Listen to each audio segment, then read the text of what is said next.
The NFL is back, and FanDuel's got everything you need to play your game, from same-game parlays to live betting. Right now, new customers bet $5 and get $300 in bonus bets if you win.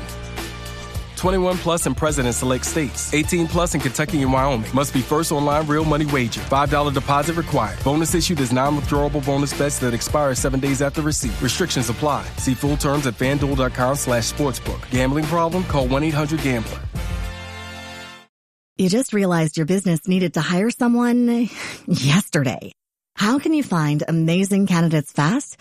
Easy. Just use Indeed. Stop struggling to get your job post seen on other job sites. With Indeed sponsored jobs, your post jumps to the top of the page for your relevant candidates, so you can reach the people you want faster.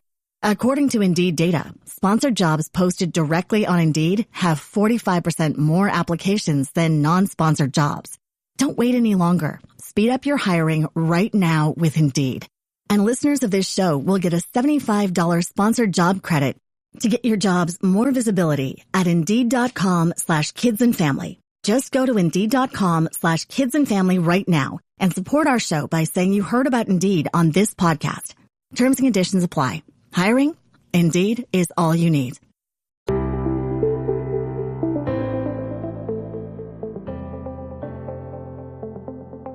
Hello and welcome to the Paddock and The Pavilion. In this episode, I'll be looking back at this year's edition of the Women's 100 with Rosa Simkin from Rosa Talks Ball. Rosa joins me to review the performances of all 8 franchises and to examine why the Northern Superchargers came out on top this year. We'll also take a look at Rosa's predictions, along with those of our special guest Chloe Hill for the women's competition and mine for the men's. I'll let you be the judge of how well we all did. Welcome back to the Paddock and the Pavilion, Rosa. I've been looking forward to this. Thank you so much for having me back. I've been looking forward to it too. It's becoming a bit of an annual tradition, our little 100 catch-ups. It is. We're going to dissect the 100 2025 with the emphasis on the women's 100, following our preview in episode 354. And again, we have a special guest. Surprise, surprise, it's Chloe Hill, your podcast partner. Have you spoken to her lately? Yeah, I feel like we recorded a podcast a couple of days ago, but we literally recorded a podcast yesterday. So have caught up with her recently.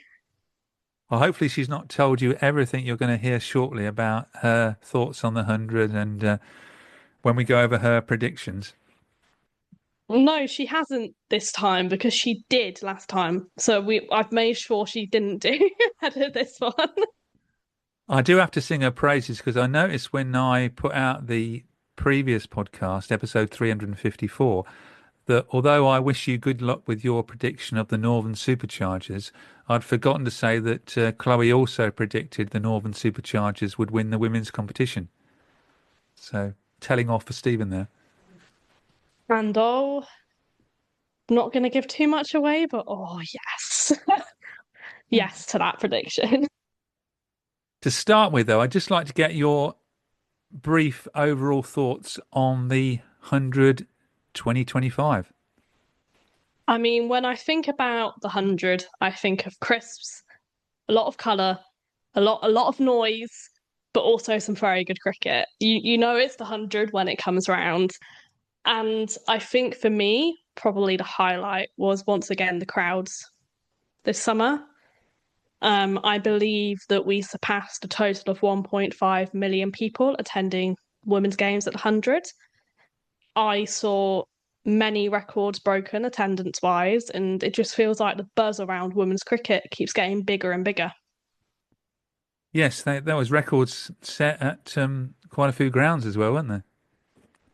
There were, and it just shows that people want to keep turning up. Women's cricket is becoming a bit of a movement, and we're starting to see other areas of the women's game benefit from the crowds at the 100, which is really promising and very exciting.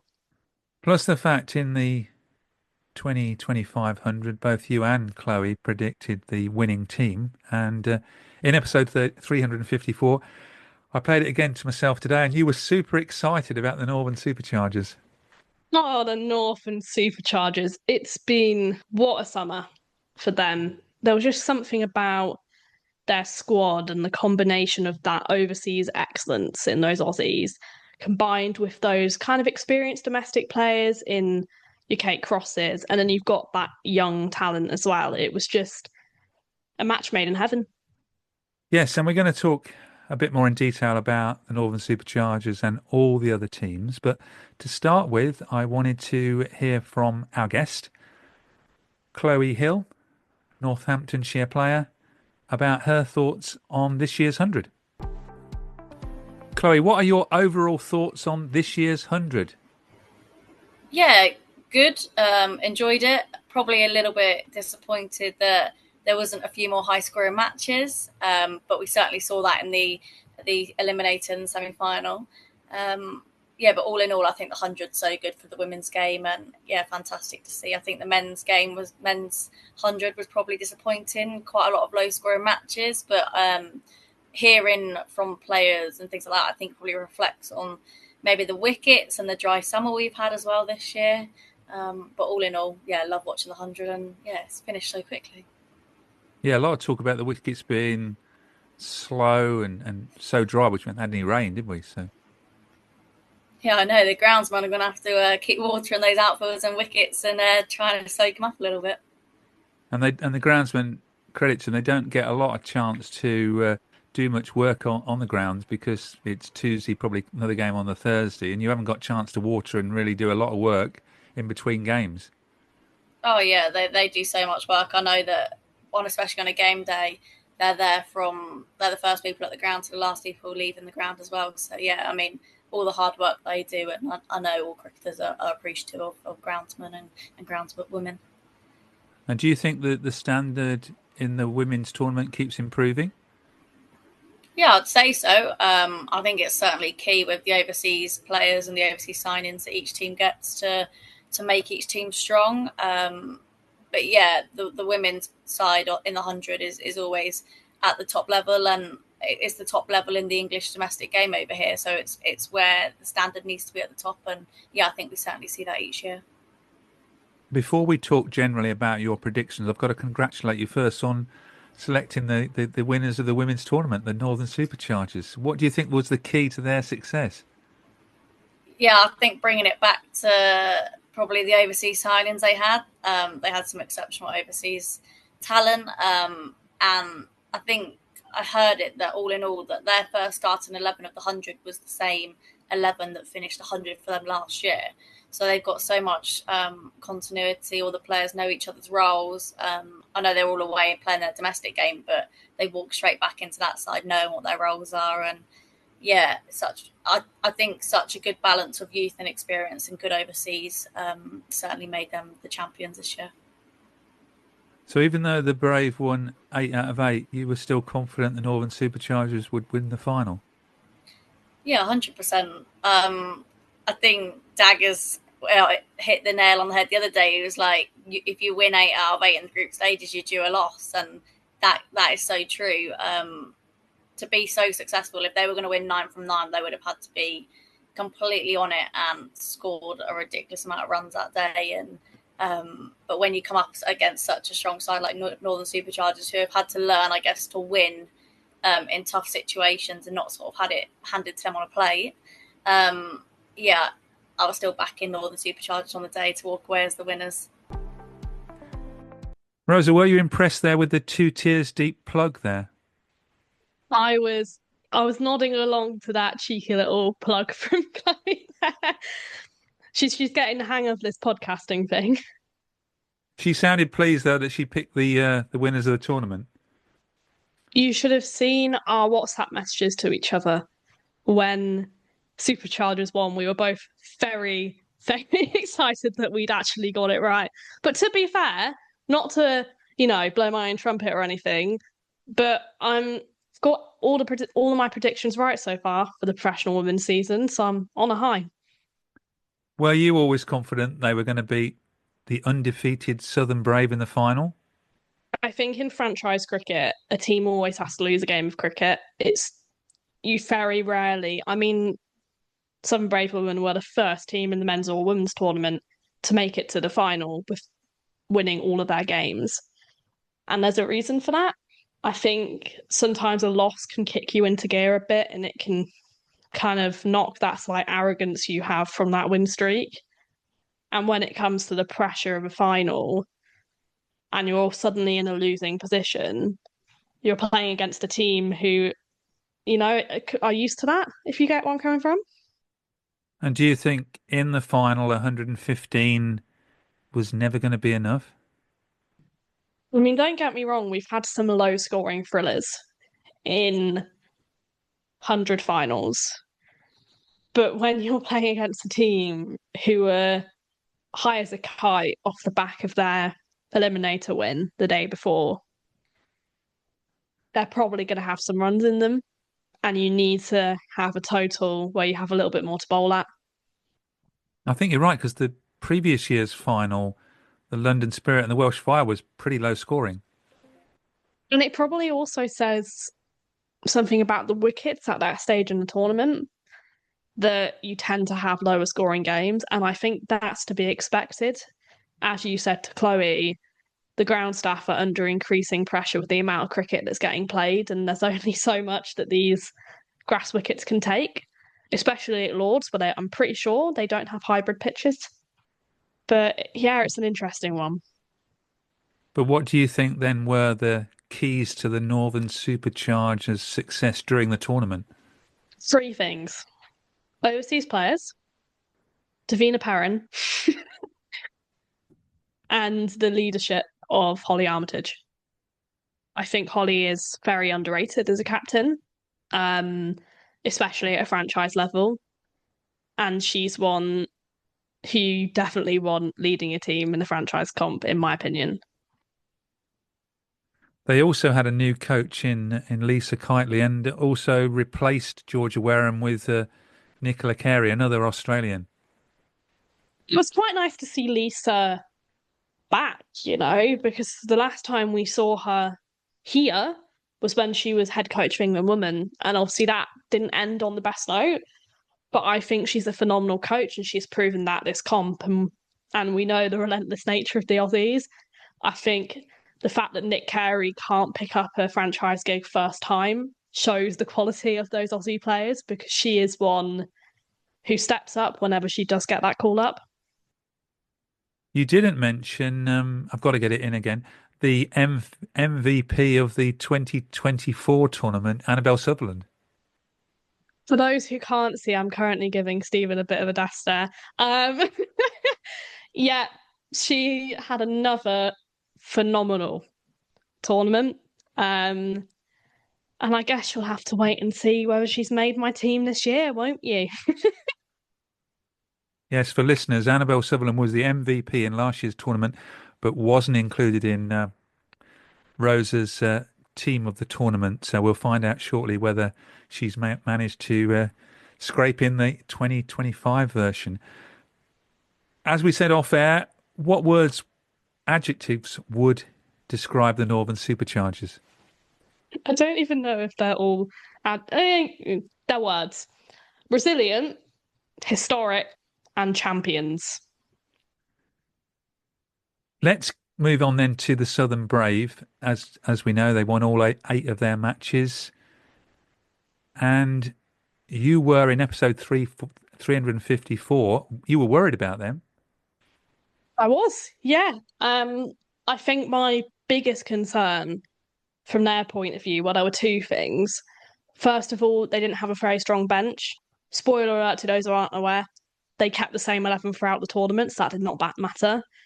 And second of all, they had a couple of domestic players who hadn't had much game time.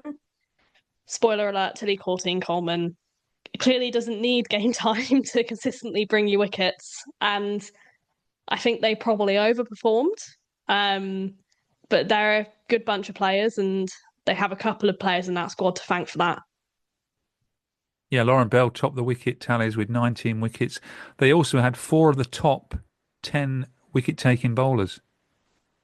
I mean, I've got to give a shout out to Sophie Devine because she was divine. I mean, she was the Meerkat match hero 4 games in a row, I'm pretty sure, which is nuts. Took like 9 wickets in those 4 games, kept scoring runs. And everyone kind of keeps going on about when she's going to retire, but she's clearly got a lot left in her. Just as well as you had suggested, I think, in a previous podcast about the 100, that Sophie wasn't given a meerkat toy. I am a firm believer. My favourite part of the Vitality Blast Player of the Match award is that they get a Stanley. And for those who aren't aware, for the Meerkat Match Hero, they get a medal with a meerkat on and a cat, but they don't get a. I think the ECB are getting it wrong. We need some little meerkat mascots with 100 shirts on. Come on now. What words would describe the Southern Brave? Unbeaten, dominant, and then I've got Redemption 2.0 because I can see them coming back next season and doing what they do best. Let's go to the bottom of the table. The Welsh Fire didn't do 3-2-1 this year. As you know, I have a real soft spot for the Welsh Fire. I don't know what it is about them. I don't know if it's because they're sponsored by the best crisps in the competition. I don't know whether it's the players. I don't know. Maybe it's because I'm going to Wales. So it's a real shame to see them underperform. And to put it bluntly, they really did underperform. Yeah, Tammy Beaumont, only 94 runs for them. It's a shame for Tammy because the 100 in previous years has been her tournament. And she's someone who has kind of been on the ropes for the T20 team in recent times. And every time the 100 came round, she'd have a ridiculous tournament. And then everyone would be like, oh, should she be back in the squad? And it's just didn't quite fire for her this year. Couldn't tell you why, but hopefully she'll be backfiring for the World Cup. So how would you describe then the Welsh Fire? Struggling, deflated, and cursed. Yeah, their men were bottom of the table as well, so it's they didn't fire either. It's a real, I say they're cursed because they go round in circles. I mean, they started not winning any games and now they're back at the bottom of the table. And I don't know what it is about Sapphire Gardens, but they really struggle to play good cricket there, both teams. And am I right in saying they're still not getting the big crowds at Cardiff? I think Sapphire Gardens in general struggles to draw in big crowds. Obviously, Wales and Welsh sports fans probably wouldn't have cricket at the top of their list and top of their national sport. And also you have the issue when England play that yes, they're the England and Wales Cricket Board, but they're England. So why would Welsh sports fans want to go and see England play a sport? It's a difficult conundrum, but hopefully we can drum up some more interest in the 100 in the area. Let's move on to your local area, the Birmingham Phoenix. I think you were hopeful in our preview podcast, but they came 7th of 8. I mean, everything that went wrong, it feels like for that team did. On paper, they had one of the strongest squads in the tournament. And they started well. They started reasonably well, but they went on this losing streak that they just couldn't break the shackles of, and it proved very costly. Yeah, at one stage they lost 5 games on the trot. I think in franchise cricket, because you're turning around from games so quickly and you're spending your whole life basically from a bag, moving hotel to hotel, similarly to how the Southern Brave got on a run of positive form, because of their momentum, the lack of Phoenix's momentum is what cost them. And I also think when you're in that situation and you've got a new head coach and captain duo, it's a difficult one to break free of. How would you then describe your local franchise, the Birmingham Phoenix? Or Phoenix? Inconsistent, sporadic, and fighting. but in a bad way, fighting in a bad way. Next up in sixth place, and surprisingly, really, the Oval Invincibles. They lost their last 4 matches. I did see them lose one of their games by 2 runs to the Manchester Originals in their second game. What did you make of their performance this year? They were very poor, in my opinion. And they had a very similar squad, but I almost wonder if that was their downfall. I think in franchise tournaments, once someone's got to a point where they know how to beat you, if you're not really bringing in any fresh players and everything's remaining the same, it can be quite difficult to succeed. One player that did succeed for them was opening batter Meg Lanning, 287 runs. That almost proves my point for me, doesn't it? That one of the only changes they've made has brought most of their runs. And look, Meg is a phenomenal player and has been one of, if not the best batter on the women's circuit for a very long time. And I'm so glad that she's now in the 100, second year. Hopefully she wants to keep coming back for more. A better campaign for Alice Capsey, who's back in the England squad? I think Alice, to be fair, has had quite a good season domestically. She went off and played a load of 50-over games for Surrey under instruction Charlotte Edwards and was consistently scoring runs for them. And it just shows the importance of young cricketers playing cricket, because she came into the 100 last year off the back of playing barely any domestic cricket at all. And you can't expect a player to come into a franchise tournament and be at their best off the back of not really having a bat in their hand in the middle. So that's one of the real advantages of Project Darwin this year. People have played a lot more. For sure, and I also think it's one of the advantages of Charlotte Edwards coming in as head coach is the fact that she's making them play more. You know, players before could get away with not playing any domestic cricket and she's just not having it. And players who have done well also in the county structure have then been recognised and selected for the England team, like Emma Lamb. And that's how it should be, you know. And one of the issues under John Lewis was that he only brought in a handful of players. He didn't try anything new because he didn't have experience of women's cricket. Whereas Charlotte has obviously been at the head of the domestic game for a very long time as a player and then now as a head coach. And you have to reward form because young players coming through need to know there's opportunities for them. Let's get back then to the 100. Manchester Originals came 5th. They won 4 and lost 4. Deandra Dottin didn't really fire, only 129 runs. And Sophie Eccleston, not captain this year, 10 wickets. Deandra is on paper the perfect franchise signing, and she had a really good WPL, but she's always struggled in English conditions, whether that was in previous years in the 100 or with Lancashire in the domestic setup.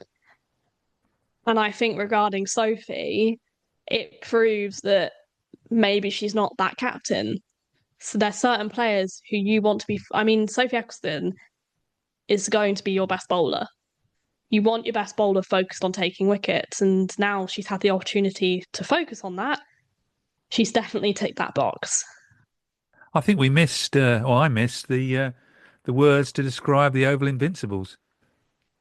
So the Oval Invincibles, where are they? I've got underwhelming, samey, and fragile. And then the Manchester Originals? Disappointing, close misses, and tactically poor. These words must have kept you up all night. Now we're on to the team in 4th. The Trent Rockets, they won 4 and lost 4, but they did win their last 3 matches. They were close. They got close to qualifying, and I guess it shows how tight franchise tournaments can be. Don't get me wrong, it was a table of 2 halves. You had a group of teams at the top, really competitive, and in the second half, no chance whatsoever.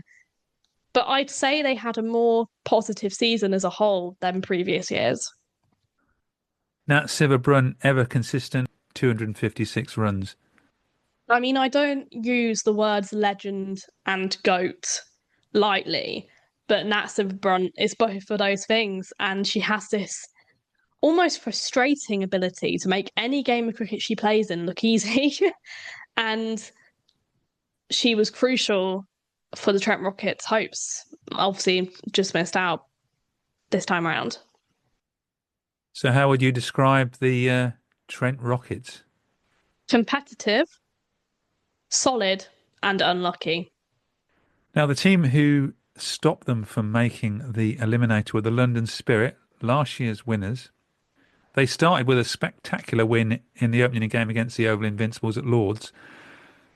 And they won their first three and then won only two of their next five. And personally, I never thought they would win the tournament. I just didn't think they were the third best team, even though they came third.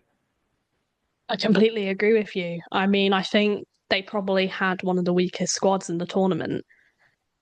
And that's not something I say lightly. Obviously, losing Have a Night is brutal. Losing Deepti Sharma is brutal. Losing Tara Norris to injury completely threw them because their domestic bowling attack wasn't particularly strong. And they were relying on Tara to bring them those wickets. And then she's ruled out. And suddenly you're thinking, where are they coming from? And they really struggled after that, bowling wise. It's a good point you make about their bowling because they had no bowler in the top 10 wicket takers. Which for a team finishing third is just ridiculous. And thankfully they had some very solid batting performances. Otherwise, they wouldn't have stood a chance. But they seem to win games when two or three batters came off on the day, and that's when they won their games, with Grace Harris in particular. I mean, Grace Harris, I spoke about Natsa Brunt making cricket look easy, and Grace Harris, I mean, I don't think I've ever seen any cricketer full stop hit the ball further. But that's also a problem for them because if you're relying on two or three players to perform, when they're taken out of the equation, you've got players in the middle who haven't had much batting time, who are suddenly under pressure to perform for them. And that often doesn't pay off. And unlike 2024, Gemma Redmayne really didn't come off. No, she didn't. And I'm going to be really honest in this. I wasn't surprised. I think, don't get me wrong, she's a good cricketer, but I was surprised with the extent she performed last season. And I'm going to be really honest, I was very disappointed to see her take the gloves instead of Kira Chaffley. But I guess in franchise tournaments, the overseas players get that edge in those decisions. Kira did impress with the bat, though. 214 runs. Kira's a phenomenal cricketer and has had a really good season with Surrey, who won the Blast, made the final of the County Cup. She's been in the runs for them. And the best thing about her is you can move her anywhere in the batting order. And she has this ability to adjust, which is quite rare, and she's quite some player. So how would you describe the London Spirit, the 2024 winners of the tournament? Strong moments, unfulfilled, and erratic. Well, thank you very much for going through all 8 teams with your adjectives and words. I hope you didn't spend too much time doing that. We're now going to hear again from our guest, Chloe Hill, where she's going to talk about her predictions for this year's tournament. Chloe was spot on with her top batter pick, Phoebe Litchfield, who finished with the most runs in the Women's 100, 292 in total. Just 5 more than Meg Lanning, who played 2 fewer games. Let's hear Chloe's take on her predictions. Yeah, happy with Phoebe Litchfield, so can't complain. Knew should be thereabouts. I think it's quite worrying as an English supporter as well that Australia have got such a young, excited, talented cricketer who can play left and right hand, play all these fancy shots, manipulate the field. She's a talented cricketer for sure. Turning to the bowling, you went for Alana King and Rhiannon McDonald-Gay. Alana King was 13th and Rhiannon was 48th. Yeah, well, Rihanna McDonald-Gay, her 100 comp got cut rather short because she was switched out as a injury replacement. So she had a sort of a back stress response fracture. So I think she only played a couple of games in the end. But yeah, I thought Alana King maybe would have had a bit more of a successful season, especially as we've seen how she's gone in previous hundreds. But yeah, remind me who was at the top of the leading wickets? Oh, how could you forget Lauren Bell with 19 wickets? Oh, of course. And yeah, I mean, we spoke about her on mine and Rosa's podcast. But yeah, she's absolutely flown away with the wickets for Southern Brave this year, and she's leading men and women's as well, isn't she? So yeah, great season for her. Now, your three players to look out for were Millie Taylor, Phoebe Brett and Esme McGregor. Yeah, well, Esme didn't play, unfortunately. Manchester Originals, I think, stuck, or she might play one game or two games. Yeah, she played one game, yeah. Yeah. But like Manchester Originals stuck with the experienced players they've got in their squad. Phoebe Brett suffered a thumb dislocation, but was able to play towards the back end of the 100. But the game she got played, 3 wickets in one game against the Trent Rockets, yeah. Yeah, the game she played, that she performed, and her figures were great. And I think what an exciting talent to be on that big stage at her age. And was it Millie or Mary? I said Millie Taylor got she got 3 wickets. She got wickets in 3 of her 4 games, and I must admit, like you said, when I watched her, I only saw her on the television, but the control she's got for a left arm wrist spinner, so young, was incredible. Yeah, exactly. So, yeah, another exciting English domestic player coming through. Yeah, she's certainly one to watch for the future because, I mean, you don't really get to see many left-arm leg spinners coming through the game, let alone in the women's game anyway. I know there's one in the men's game at Warwickshire, Jake Glintoff, and I know that he's worked a lot with Millie as well. So, yeah, hopefully we get to see her more and perform more next year in the 100 as well. And talking about young players, Davina Perrin was the key ingredient on the top score being beaten in the women's 100, which you said it would be, with Northern Superchargers again, scoring 214 in the eliminator. Yeah, what a performance that was from young Davina Perrin. I mean, we all know she's a talent, and we all know that her ceiling's so high and that she's going to keep going, and no doubt we'll see her in an England shirt possibly next year or in a couple of years' time. But yeah, the way she went about that innings on the big stage in the semi-final of the 100 in front of thousands on telly and at the ground as well. Like, yeah, she is a superb talent, and we're certainly going to see and hear that name for a long time now. Chloe must have anticipated my next question to you, Rosa. Your prediction for the highest scoring batter was Davina Perrin, who I think came third after a recount. I mean, I can't complain about that one, can I? I mean, she had quite the season, a couple of really good knocks. Obviously, that 100, she scored 70 odd in another game. And to be 18 years old, unable to score 100 in front of thousands of people at the Oval, live on TV, with your whole family watching in a hospitality box. If that was me, I'd feel the pressure a bit, but you couldn't notice. And I've been lucky enough to watch Dav play since she was probably 14 years old. And she's definitely a talent and one England should be watching. How close do you think she is to being in the England squad? Is next year's World Cup, T20 World Cup, a possibility, being in the squad? I'd argue that when England... currently England don't have any cricket scheduled between the World Cup in India and our season. They will play some cricket in that time. I wouldn't be surprised if she gets a call up for an overseas tour, even if that's just to be around the squad. She won't be missing any cricket because it will be the winter. So obviously she'll just be missing winter nets. And I think it's important to introduce young players to the environment a little bit before you put them on the pitch, because it's important you give them time to adjust. Let's move on then to your top bowler. You went for Izzy Wong, who got 8 wickets. I'm not particularly mad about it. because while she didn't take as many wickets as she would have liked to, she had a couple of really key performances for Spirit, who, as we've already spoken about, struggled wickets-wise and just bowling economically. And in that game where Davina Perrin scored that 100 and all of the Spirit bowlers were in double figures economy-wise, she had an economy of 7 or 8. And that's, that's nuts. And it shows that she's back on the up.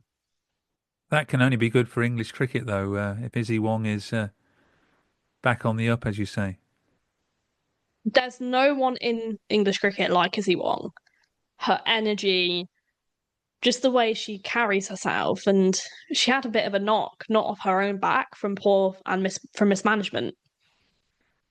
But now we've got Charlotte Edwards in charge, and she's made her way back into those England squads. It's really exciting, and she's definitely one to watch for the home World Cup next year. As we've already mentioned, both you and Chloe agreed that the highest score of 181 would be broken, and it was, by the Northern Superchargers in the Eliminator when they got 214. The next one was a young player to look out for, and this is where you sort of took over here, because you asked us to look out for 5 players in the tournament. Oh, I knew it was more than one, but I didn't know it was that many. I must have one that was kind of accurate then if I had 5. Well, you had Millie Taylor, Rhiannon McDonald-Gay, Davina Perrin, Jess Jonathan, and Nat Wraith. Jess Jonathan's not a young player, but they were other 2 players to look out for. You know what? Apart from Rihanna, who probably didn't have the season she would have hoped for, Millie was brilliant for Phoenix when she played for them. Davina, we've already spoken about her. Jess Johnson bounced back from a poor start of the tournament. Nat Wraith had a good start of the tournament, but the gloves were taken off her at the end of it for reasons I won't understand. But not a bad group, in my opinion. To be fair, you were firing quite a lot of bullets there. You only asked for one answer and you gave 5. But let's move on to the favourite moment and the player of the tournament and hear from Chloe Hill. So who was your player of the tournament? I'm sticking with Phoebe Litchfield.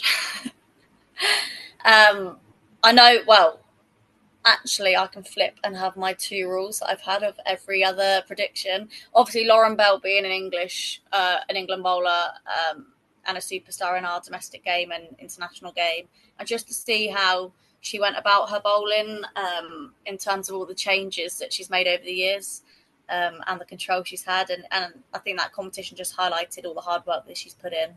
And then obviously Phoebe Litchfield, with the bat, she's an exciting talent to watch. And I think I would pay to go and watch her at the 100, the Big Bash, all her domestic games, as well as international games as well. So it's certainly going to be a good competition in the next few years of Lauren Bell bowling to Phoebe Litchfield, that's for sure. Yeah, just talking about Phoebe Litchfield, as a captain, it must be a nightmare trying to set a field, and for a bowler, the way she moves about the crease and hitting it off and leg, switching hands and everything else. Oh, yeah. For her to be able to have the confidence doing that on the big stage at the top level, I think just shows what a talent she is. And, being a captain, I certainly wouldn't know which field to set, or you've got to make sure that the bowlers are executing their plans to the field that's set. And if Phoebe Litchfield decides to switch hit a ball that's outside off or on middle stump or a Yorker or something, then fair play to her. And your favourite moment of the Women's 100? I think I can't not say Davina Perrin's 42 ball 100. I was actually at Glamorgan for a 50 over match that day, and the heavens opened. So we all were in the changing room as a team, and we watched her all the way from open the batting to get 100. And it was sort of like an emotional moment in the changing room for a young domestic player to get 100 on that big stage. And we all know what a talent she is. And I think that just highlighted what the competition is all about. We saw it when the 100 first started, of finding Alice Capsey at a young age and scoring a 50 at Lords on her 100 debut. But then just to see a young Davina Perrin go and score a 42 ball 100 in the Eliminator to get her team to the final, I think, you can't look past that. I don't think you can look further than Davina Perrin moment, can you? I mean, no, I don't think you can. I was lucky enough to be sat in the press box at the Oval, the outdoor press box, and it was special. And I've never seen a group of journalists respond to something in the way everyone did. Everyone was up and cheering for her. That's how much she captivated her audience. And it was the best part was that she was going on at this ridiculous rate, and Alice Davidson Richards was at the other end, and she'd only faced like 4 balls. The ridiculous nature of cricket, hey? What about your player of the tournament? I mean, I agree with Chloe, but I'm not going to break the rules. I'm not going to break the rules. It has to be Phoebe Litchfield. I mean, she is just phenomenal. She's only 22 years old. That is nuts, if you ask me. I mean, she appears to be just as good as a right and a left-hander, which I'm not quite sure how that's possible.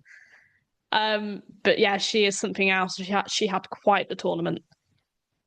Talking about the tournament, then, your time now for your team of the tournament. I'm going to set some rules here. We're only allowed 11 players. There's no squad members, and unlike what happens in lots of teams of tournaments, if you're an opener, you're opening, you're not batting at number 5, so you can get that per player in the team. And it's going to be based on performances in the tournament. So there's a few ground rules. I don't want a squad of 15 and an opener batting at 6. I've pretty much abided to that, to be fair. There's one player who is slightly out of their usual place, but only by one. I'll My allow that. team of the Chloe tournament, would have a team of about 16 in this team, wouldn't she? I can confirm she does weekly when we do teams of the weeks. Um, So who are your my team openers of the, then? Who are your openers? my openers are Meg Lanning of the Oval Invincibles and Kira Chaffley of London Spirit, who is also my wicketkeeper. And then at 3, I've got Davina Perrin of the Northern Superchargers. At 4, Nat Silverbrunt of the Trent Rockets. At 5, team of the tournament, she has to be in there. Team of the tournament, player of the tournament. Phoebe Litchfield, Northern Superchargers. At 6, Sophie Devine of Southern Brave. At 7, Jess Jonathan of Wildfire. At 8, Annabelle Sutherland of the Northern Superchargers. At 9, Emma Marlott of the Birmingham Phoenix. At 10, Kate Cross of the Northern Superchargers. And at 11, had to be the leading hit taker, Lauren Bell of the Southern Brave. Well, any members of the Annabelle Sutherland family will be pleased. She's got in the team this year. Last year, MVP and failed to make the team, but this year she's in. You're never going to let me live this down, are you? It was a poor journalistic moment for Rosa Simkin, that is for sure. But of course, she had to be in this year. Had another great season, but she couldn't edge her Aussie teammate. If you missed our preview of this year's 100 with Rosa and Chloe in episode 354, you can catch up on Apple Podcasts, Amazon Music, Spotify, or over on our YouTube channel. Now let's get back to my chat with Rosa. So we have a look at the men's tournament, Stephen, where you're definitely more qualified than me. Well, you wouldn't have guessed that with my prediction. I went for the London Spirit, and they came 7th. My prediction didn't look good after the first match at Lord's when they were bowled out for 80. I was at that match and I left like just after the men's game started. And I remember checking my phone once I'd finally got to the train and thinking, oh dear, Stephen. But in your defence, on paper, they looked like a very strong squad. Yeah, in that first game, the Oval Invincibles knocked off the score after 69 balls. So my bubble was burst after one game. They did recover a little bit, but I was expecting David Warner and Kane Williamson, who both got over 200 runs. I thought they would do even better than they did do, but by far the best team were the Oval Invincibles, who've got a very strong all-round team. They had 4 of the top 8 bowlers, both the Currans, Rashid Khan and Jason Berendorf. And even though I said they would miss Adam Zampa, he was back. he played the final. What did you think to that? I think it's pretty extraordinary that he played in that 100 final. Only game in the tournament, for those who aren't aware. He flew from Australia to England for that game and then didn't play for Surrey a few days later. But it was definitely an interesting choice from the Invincibles, that's for sure. But seriously, they are the best team. They've now won it 3 times in a row. Other highlights for me were Liam Livingston, Birmingham Phoenix, get that in, who took Rashid Khan apart when they played the Oval Invincibles. Rashid Khan went for 59 off his 20 balls. The Oval Invincibles also chased down 170. They had to get 172 against the Trent Rockets and got them with 11 balls to spare. We had Graham Clark hitting a 6 off the last ball of a game to win a game for the Northern Superchargers.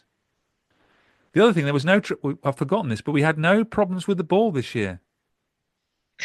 Oh, when in the preview podcast you reminded me of this, it brought back anger I didn't even know I had. But the reason there weren't any issues with the balls is because they just used the ones from the Vitality Blast. They didn't have any 100 banding on. They were just the blank, white kookaburras. And you can't really complain about them then, can you? Or blame them when you use them the rest of the season.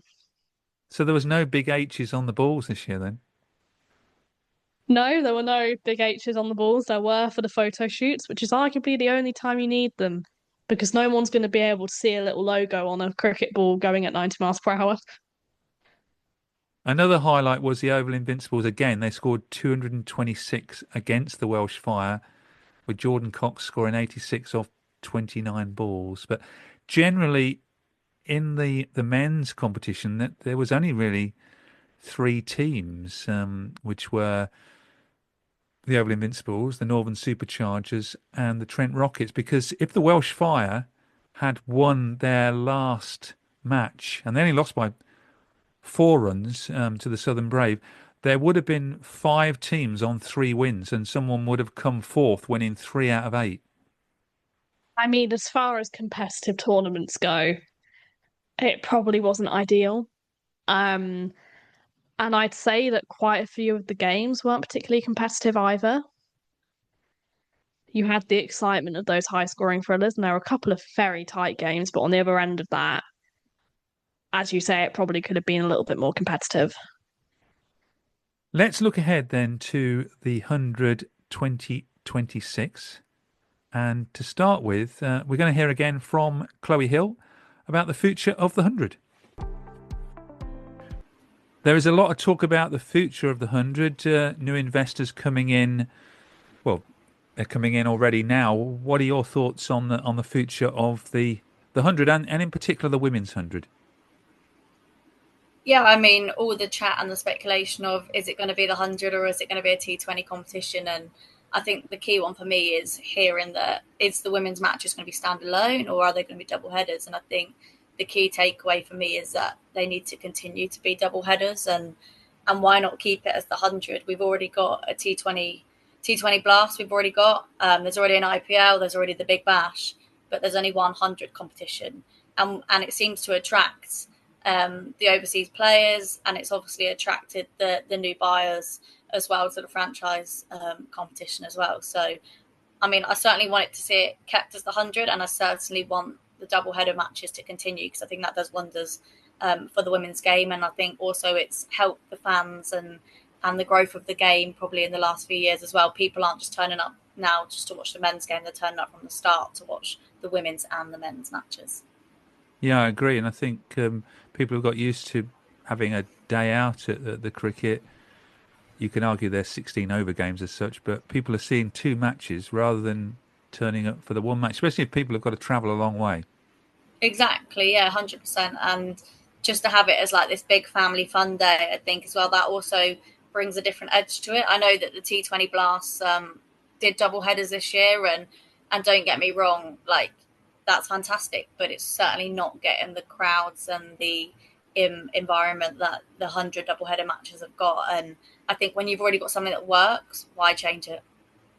And you do hear from the women players that there is a bit more integration between the men and the women's teams, and they feel like one team as such. Yeah, 100%. That month in the 100 together, even from the years when I was in the 100, just like the link and the crossover you would have with the men's side of being under that one club sort of mentality, and also like learning off each other in terms of the men obviously are strong with the power hitting and hitting the boundaries, and it's sort of like, can we pick their brains to understand what is the best way for the techniques? Or I know certainly like bowlers would work with so like Rashid Khan and Alana King, for example, one year in the 100 at Trent Rockets, they worked together on their leg spin and things like that. So I think it's good for the game all in all, and just to help and develop the next generation of the women's game coming through as well. The double-header matches and working as that one-team mentality certainly makes the game stronger as a whole. And that's only going to improve the standard of women's cricket, and in particular England women's cricket, which is so important. Yeah, 100%. Yeah, having the 100 competition for our domestic players going forward is where you get to see these next generation or these next talented cricketers, or even players who haven't been in the international limelight yet, be on the biggest stage they can in England and perform. And I think we saw it last year with Paige Schofield. She had such a fantastic 100 that she got rewarded later down the line with the Island Series and being called up into the England T20 squad for against New Zealand and West Indies. So, yeah, I think the 100 does wonders for preparing players to put on that England shirt and perform well. Thanks there to Chloe for her contributions on this podcast about the 100 2025. Now back to you, Rosa. What did you think of what Chloe had to say? I completely agree with her. I think fundamentally we cannot let the women's competition lose its momentum, because you're not only then halting the momentum of the women's 100, you're then halting the potential of women's cricket in this country and also further afield, full stop. And if we do that, the result could genuinely be catastrophic for the growth of the game in the UK and beyond. And have you noticed in some of the talk about the future of the 100, there hasn't been much focus on the women's 100? I mean, even in the sales of the 100 teams, that's not been done to benefit the women's counties. That's been done most likely to benefit the men's counties as a whole. And it's the same, as you say, with the conversations about the future of the com. The changes that are in mind to prioritise the men's comp and not the women's, and that's extremely problematic. Personally, I think it's very important they maintain the double headers. I mean, the double headers in the 100 have put women's cricket on a platform it never would have had previously. And it's important to note that those double headers were an accident. The only reason those double headers ever happened was because of COVID, and we needed cricket to be more congested in where it was played. So even one of the biggest positives of the 100, which concerns women's cricket, wasn't deliberate. And I think that kind of says all you need to know. Yeah, and the crowds at the double headers are growing all the time. More people are arriving to watch the women's match at the beginning and very shortly after the beginning. So to have single headers, I think, is definitely a backward step.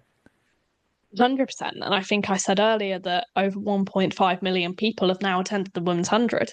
That's crazy numbers. And if you want to prove that you're still taking women's cricket seriously, you keep those double headers. And I think the decision they make on that will speak volumes on their position of women's cricket as a whole. Because as Chloe said as well, families are going for a day out, and that shouldn't also be forgotten. It's still an entertainment industry. Finances obviously are very important, but you've got to develop the game through entertainment and getting young people into the ground.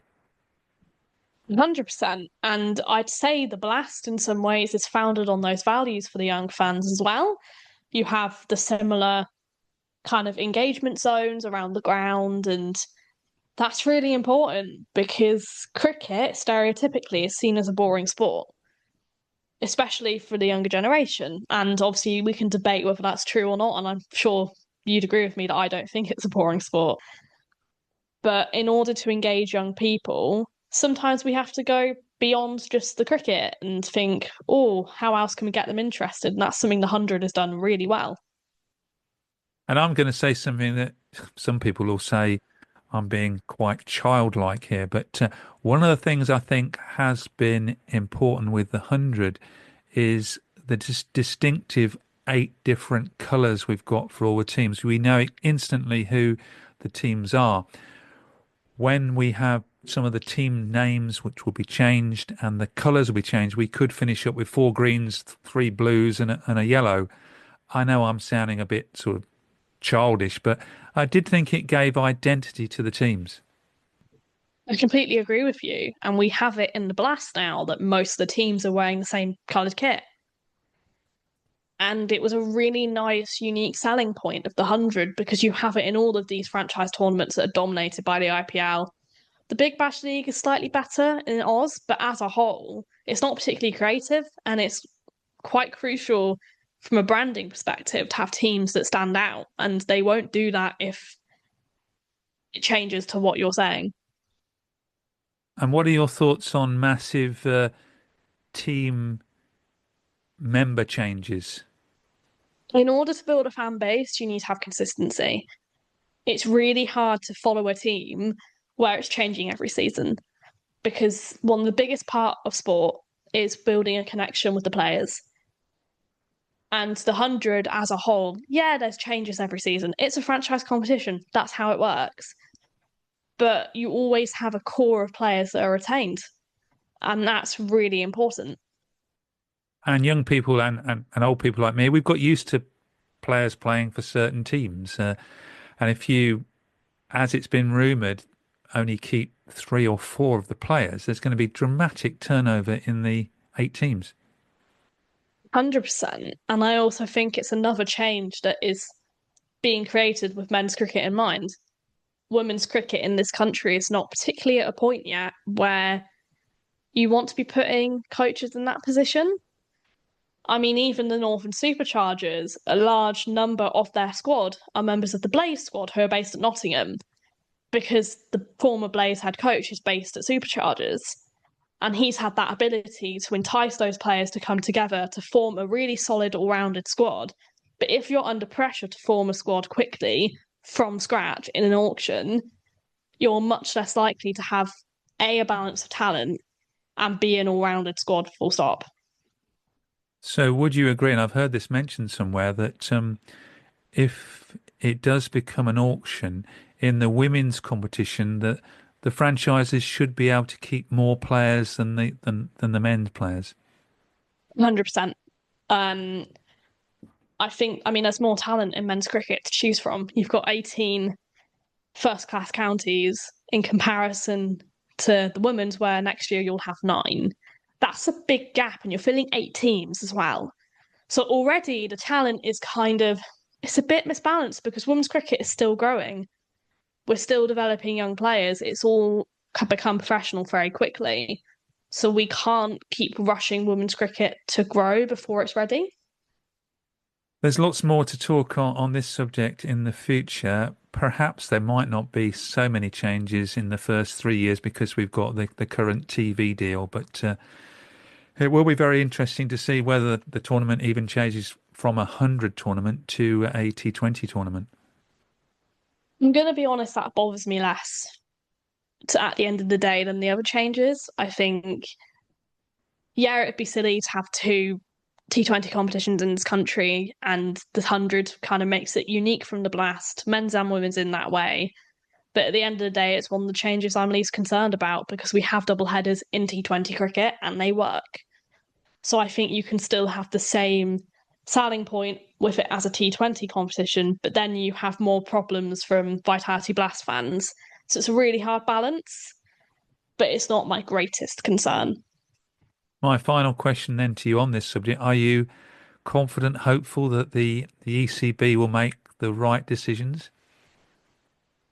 I think when there's money involved, and there's a lot of money involved here, even though, yes, the ECB have control of the competition, power comes from money, and the power will, in my opinion, lay in the hands of a few of those investors.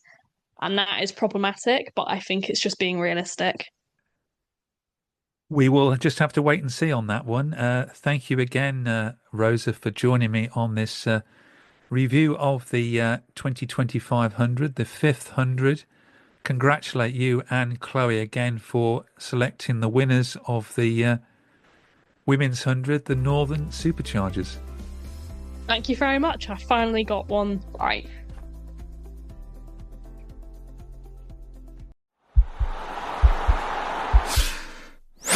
This podcast is part of the Sports Social Podcast Network.